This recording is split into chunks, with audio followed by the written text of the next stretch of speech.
All right, we're here with the winner of Survivor 49, the great Savannah Louie. Savannah, how are you?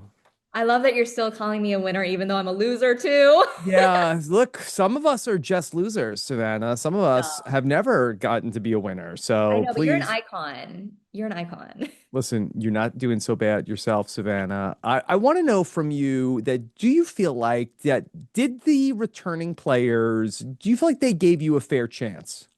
Honestly, I think it's fair of a chance as I would have given someone else if I was in their shoes. I mean, Survivor, this game of uncertainty, you see someone coming in with a big question mark over their head. All you know about them for sure is that they won their season. Like, yeah, that's scary.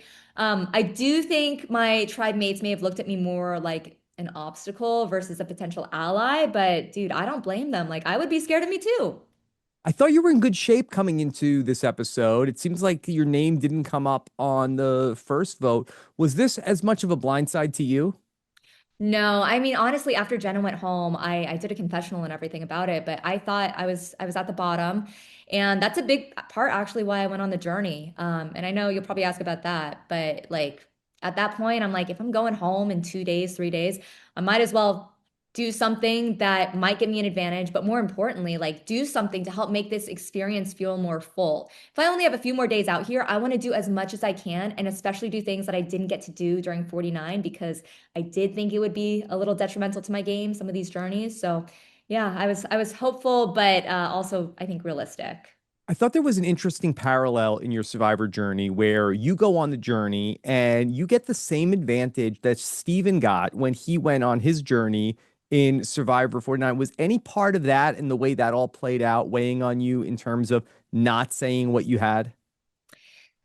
Not necessarily. I think part of me really wanted to tell someone that I had this advantage because I have an advantage. I don't know what the hell to do with it, especially because I feel like I'm kind of isolated in this moment.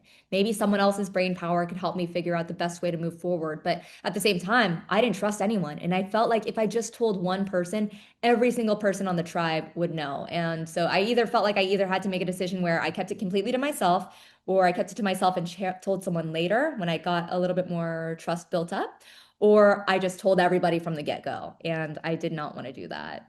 Since the episode came on, I've been obsessed with trying to figure out the dynamics of your tribe and why people are feeling some type of way about Joe. Because admittedly, I feel like I did not see Joe doing anything that really was making people feel uncomfortable. Can you give us some illumination on this? You're putting me in the hot seat. I'm scared. No, here's the thing, because I know that Joe's going to be listening to some of these interviews, and Joe's a family man. He has kids. Like, I'm not trying to bash anyone.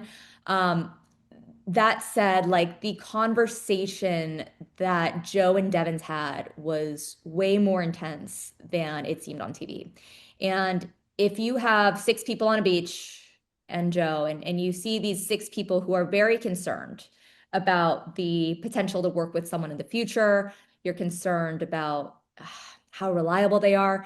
I think it tells you that there was more to that conversation Yeah. than was aired. But again, like I'm not trying to bash anyone. I want to be No, I don't think you respectful. are. Yeah, Because I'm okay. trying to make sense of it. And the way I have been thinking about it, your tribe has a lot of players who are fast players. Devens, Christian, Cirie, Emily. These are hardcore gamers. And you have Joe, who seems like he really builds relationships out of trust. And to me, it seemed like that maybe people weren't necessarily willing to put the time investment into bringing Joe along, and he was feeling uncomfortable. But it's hard to tell from just watching the edit. It's so interesting when you think about our tribe dynamics because you have, Christian, Devens, Emily, obviously a tight three. You have Ozzy and Cirie, obviously a tight two. And I believe these three, the Christian, Devens, Emily, they also thought that Cirie was with them. So they thought they were Yeah. four. And so total, that's five people. And then you have the others, including me and Joe, who are kind of on the outs. You know what I mean? And speaking from my perspective, like I could kind of feel that, these people were being nice to me. They were so supportive of me as a person, but it didn't necessarily feel like they wanted to bring me on as a potential ally or even a tool to help them get further in the game. What I was wondering was that, first off, I thought that you and Joe seemed like a pair based off of what we saw in the first episode. Is that accurate? I wouldn't say we were a tight pair, but we were on the same page mentally. And I mean, you even think about the game we played. It's kind of similar. We're both very loyal people. We're both, relatively strong. He's a little stronger than I am, but we're both, physical Hey, I think you competitors. won more challenges.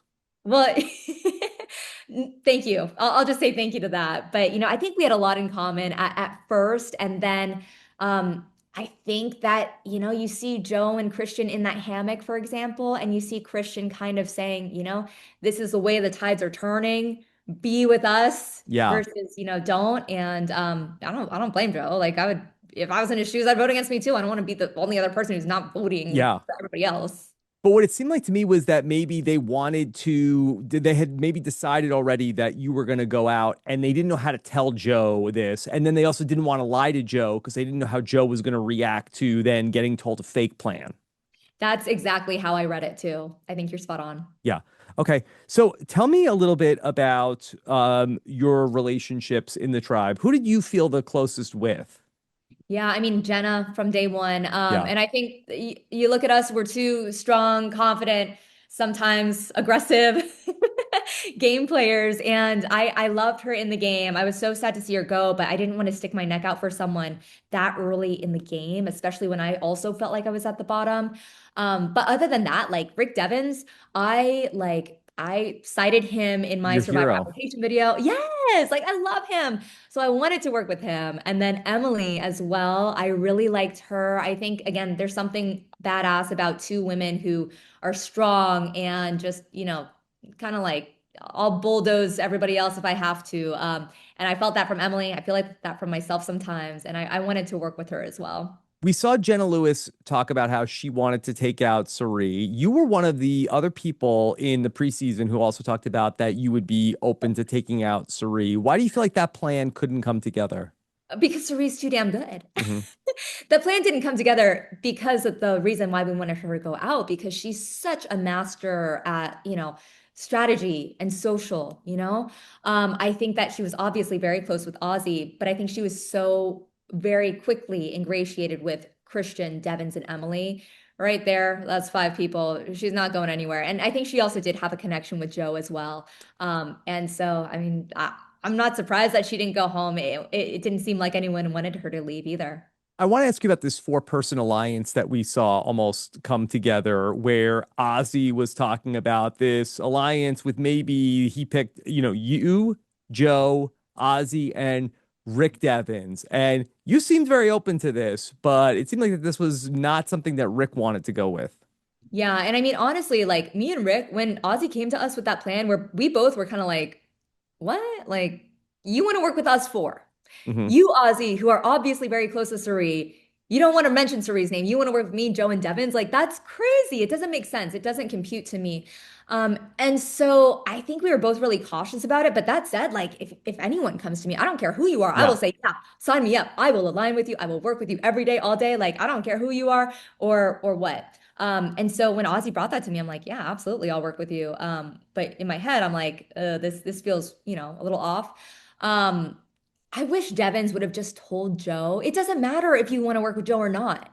Like, don't make me look dumb or like I'm untrustworthy by not sharing that. So it was a bummer that Devens handled it like that. I wish he wouldn't have because I don't think it helped my cause, but it's okay. It happens to the best of us, and I guess I'll fall on the sword for that part of the game. Did you have conversations with Joe about this separately? Yes, and that was also a conversation that I felt was not quite as heated as his conversation with Devens. But again, it was a side of Joe that I hadn't seen in 48. And I still wanted to work with Joe because, like I said, like Survivor can bring out parts of you that you're not necessarily proud of. But yeah, we did have a conversation, and you saw part of it air, very small part of it air. But yeah, it was. Not my favorite conversation out there. Was Joe upset with you for some reason? I think Joe just felt like he couldn't trust me. And, I kind Yeah. of get it. He's getting this weird reaction from Devens. I get where his head was at. He had just been embarrassed on TV because of Kyle and Camilla in his mind. I know he was very sensitive to that. And so I don't blame him for being Yeah. really wary of me. Yeah. Going back to your advantage that you had Were you feeling like people were not necessarily picking up what you were putting down in terms of that, hey, I didn't lose my vote and I just got to keep my vote? Yeah, yeah. I felt like people were probably like, this girl is so sus right now. Yeah. And especially coming in with like, people don't know how I played. Like, I don't blame any of these people for thinking I'm like super suspicious. But that said, I thought, maybe there's a chance that it is believable. Because like, how do I say this? Because like that's how the challenge had been at first. At first, like I really didn't think I was going to get anything out of it. And I also thought, like, in the future, if I ever do end up on the same tribe as Colby, or if any of my old tribe mates meet Colby, like I'm gonna look legit, right? Unfortunately, I didn't make it quite that far, but I feel like in the long run, if I had just survived maybe one or two more tribal councils, maybe I would have had a little validity there. Was there anything else we didn't see from your time on the journey with Colby and Mike White? Oh yeah, actually, that's so funny. Yeah, yeah, yeah. We talked for a long time, and pre-gaming has been a huge topic. Kind of around the season 50 cast because everybody pre-games for a returnee season, right? And I had heard that there were certain people who were part of a specific Zoom call alliance, and I asked Colby about it, and it's kind of funny because in my season 49, like you see me ask Christina straight up, like, who are you voting for? And it comes across as like very scary. And I kind of do something similar, I think, with Colby in that moment. And dude, I love Colby. I think he was a little flustered because he's probably like, I don't know. It was so funny. I wish they would have aired it because it was just so freaking funny. But yeah, I have no problem asking people like, I want the truth. You know what I Yeah. mean? I'll ask you whatever. Savannah, you're a great reporter. Were you able to find out in your reporting who was on Zoom with Colby? Oh, I have allegations, but they have not been confirmed, so I'll keep them to myself. Okay. But I encourage you to ask the other people in your exit press about that. Okay, we'll keep we'll keep finding out, but that always a thrill to be on a Zoom call with you, Savannah. Is there anything else you want to make sure that people know about in terms of your time in Survivor 50? Yeah, I am just so grateful for the experience. And, there's something to be said about a winner who comes back and doesn't do very well on a returning season and then comes back for round three. This is all part of my Tony arc. This is all part of my master Oh, plan. yeah, I wasn't even thinking about that you were on the Tony trajectory. Well, I Tony, meant to go out early, actually. Yeah, this yes. is on purpose. Tony really flamed out the second time that he played. And I thought that you came back and you did as good as I think you could have in these circumstances. Thank you, Rob. I appreciate that. Yeah.